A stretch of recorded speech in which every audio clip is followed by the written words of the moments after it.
As Karoline Leavitt stepped onto the vibrant stage of the Steve Harvey show, the atmosphere hummed with excitement, the audience buzzing with anticipation for her sharp wit, insider White House anecdotes, and the allure of a young politician shattering glass ceilings.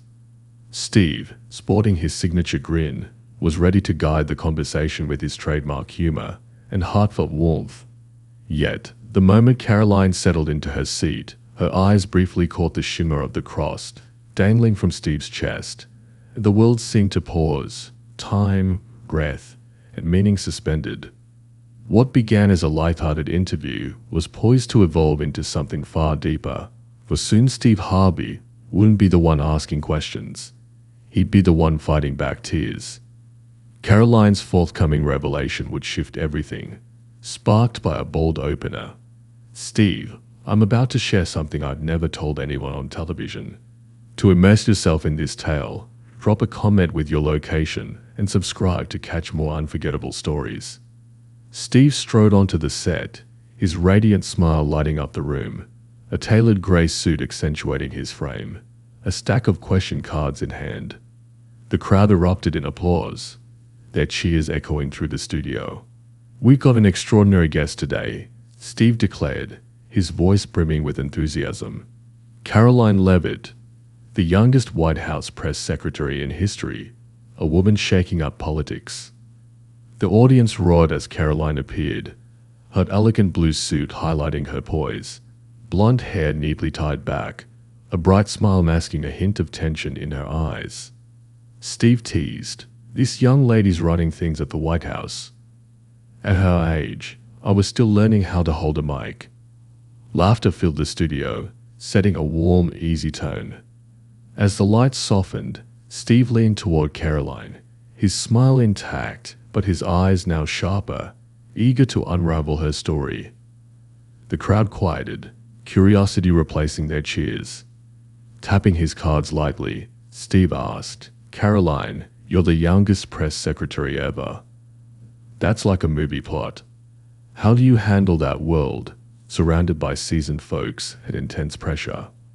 With a soft chuckle blending confidence and humility, Karoline replied, "Steve, I grew up in a small town where my family sold ice cream and old trucks. I never pictured myself in the White House, but I love a challenge. I believe hard work can change things, no matter your age." Her tone was steady yet relatable, like chatting with an old friend. Steve nodded, his hand grazing the cross on his chest. "I love that spirit, but let's talk motherhood. I heard you just had a baby boy, right? How do you balance raising a kid and leading a White House press team?" His eyes, warm and empathetic, reflected his own memories of raising 7 children. Karoline laughed, a touch of shyness in her voice. "It's a lot. My son, Nico, is only a few months old.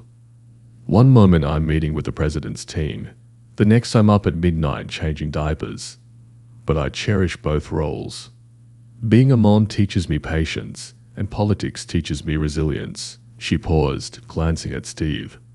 "You got 7 kids, right? How do you keep it together?"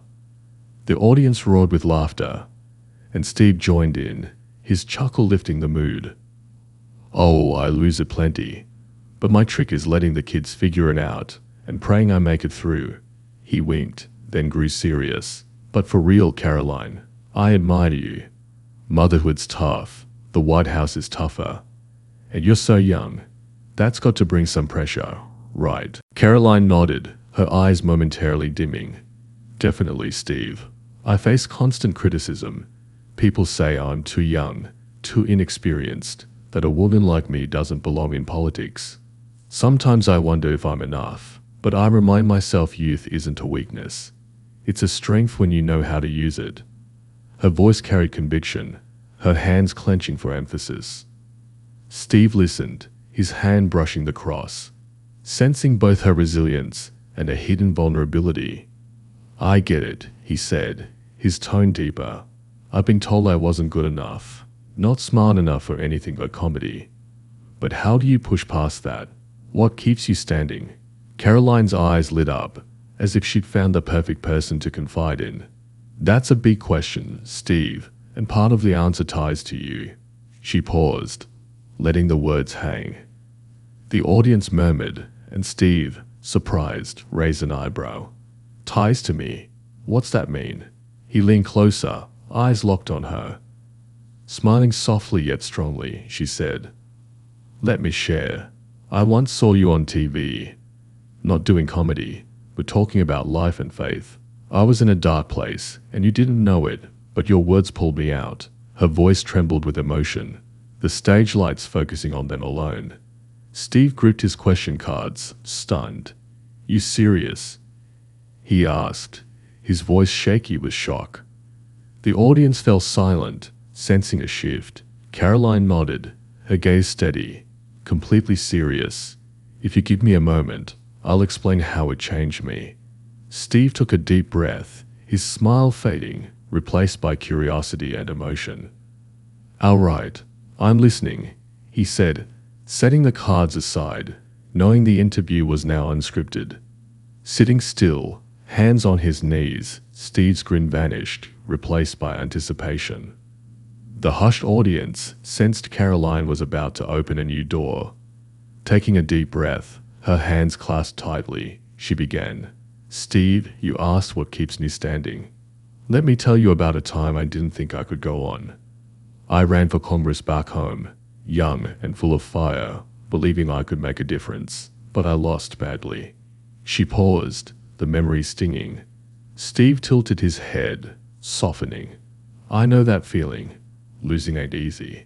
Karoline nodded, a sad smile flickering. "Not at all. I'd given everything, traveling, meeting people, sharing my beliefs. But when the results hit, I didn't just lose the seat. I lost faith in myself. The media was brutal. She's too young. She's clueless. Women like her don't belong." Every word cut deep. She lowered her head, hair falling over her face. "I went home, sat in my family's small living room, staring out at the rain, feeling my world crumble. I questioned, what was this for? Am I worthy? My family wasn't rich or powerful. No one backed me. I thought maybe they were right. I wasn't enough." The audience gasped softly, some nodding in empathy.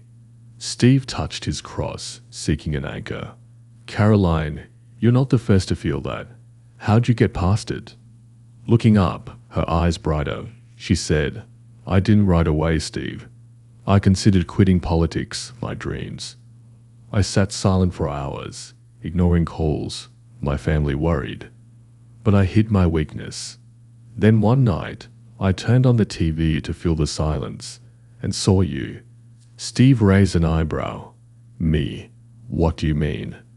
Smiling genuinely, she said, "I don't recall the exact clip, but there you were, on stage, talking about life. You said failure isn't the end. It shapes us." On that old couch, I felt hope for the first time in days. Steve leaned forward, hands on the table, eyes fixed on Karoline. "You're serious?" he asked, his voice trembling with disbelief. "Absolutely," she replied, her tone firmer. "Your words hit me when I needed them most. You said, 'You don't need to be perfect, just keep moving.' I've been criticized, doubted, but your words were a light." Tears fell, not from despair, but because I saw a reason to try. That night, things changed. The audience was silent, some wiping tears, others nodding. Steve's eyes softened, the playful vibe gone. "Karoline, you don't know what that means to me. How did it change you?" Meeting his gaze, her eyes emotional, she said, "It gave me strength to rise, Steve. I refused to let failure define me. I joined the president's team, worked relentlessly, and reached where I am. It started with you, with the faith you shared unknowingly." Steve clutched across, lips tight, holding back emotion. "I don't know what to say," he whispered, voice breaking. Karoline smiled, tears glistening. "You've said enough, Steve. I'm here to thank you." Still gripping the cross, Steve's eyes reflected shock and emotion as the audience held its breath, absorbing Karoline's story of her election loss and his role as her beacon. Her eyes locked on his, urging him to see this was more than gratitude, a profound connection. Steve, she said softly. That night, it wasn't just a host I heard. It was someone who'd faced darkness like me. Your words pulled me from despair, made me believe I could continue. Steve leaned closer, hand on the table. You mean that? I talk about that stuff, but I didn't think it reached someone like you. Nodding, she smiled warmly. I do. I felt seen. Not the girl the press tore apart, but me.